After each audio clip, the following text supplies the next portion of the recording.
The chair now recognizes Representative Radewagen. Talofa lava, Madam Chair, Hageman, and Ranking Member Ledger-Fernandez.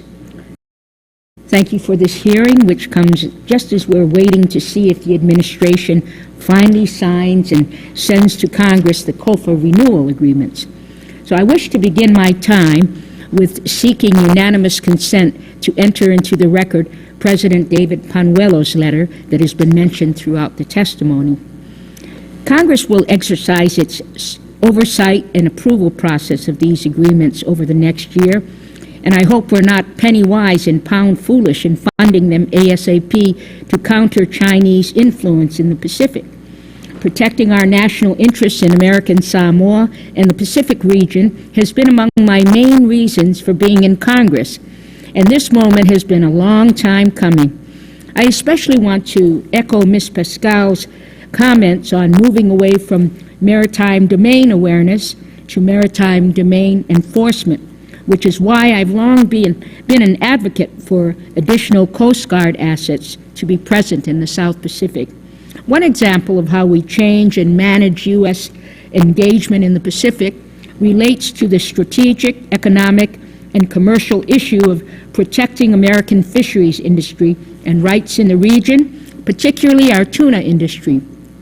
I couldn't agree more with the testimony of Dr. Peter Watson that the economy, future, and fate of American Samoa and the U.S. purseine fleet are inextricably linked to one another. In fact, I appreciate Dr. Watson's appearance. He has a distinguished career in the Asia-Pacific region, but an especially long history with the Pacific Islands, and was the White House lead staff member on President George H.W. Bush's team in organizing the very first Pacific Island Leaders Summit. I was grateful to be invited to participate in that summit in 1990. He also arranged for 5 heads of government, as I recall, to have visits with the President, which I believe is a record. So, Dr. Watson, my dear Dr. Watson, I would like to ask you how current or future proposals to further limit commercial fishing activities in outlying areas within the U.S. EEZ might negatively impact the Pacific territories, particularly American Samoa, if further fishing restrictions are imposed on the American fleet. Thank you very much for those warm comments, Congresswoman.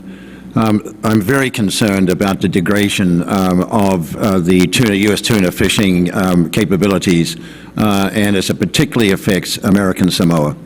The fact is that the United States is a member of the Western and Central Pacific Fisheries Commission, a treaty-based organization that manages the international fisheries throughout the region.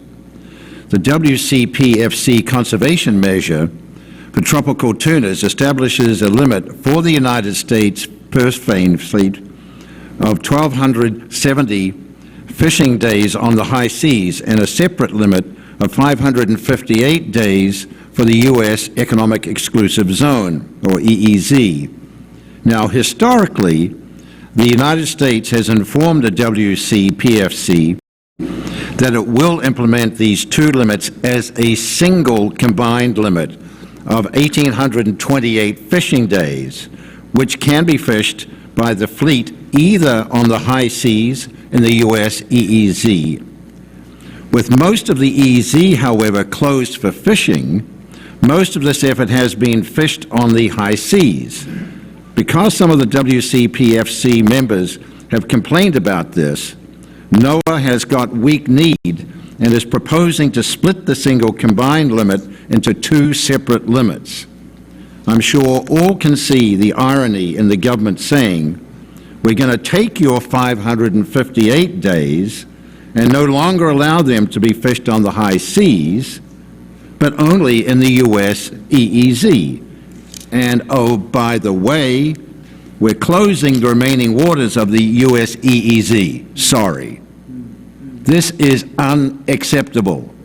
The Pacific fleets that are operating in and around American Samoa are a strategic asset, as well as, of course, an important driver of income within American Samoa.